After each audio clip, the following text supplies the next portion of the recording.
វាស្មានតែចំណៃវល់នេះមកនេះផ្លាងចុយយេអត់សាំងអត់សាំងអត់ប្រឡែងឲ្យដើរ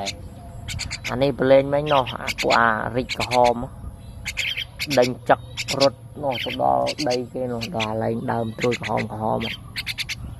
ហៅមកវិញឲ្យតែប្រឡែងនឹងតែគេដេញចឹកអានេះអត់ហ៊ានចូលមួយគេវានៅក្មេងពេក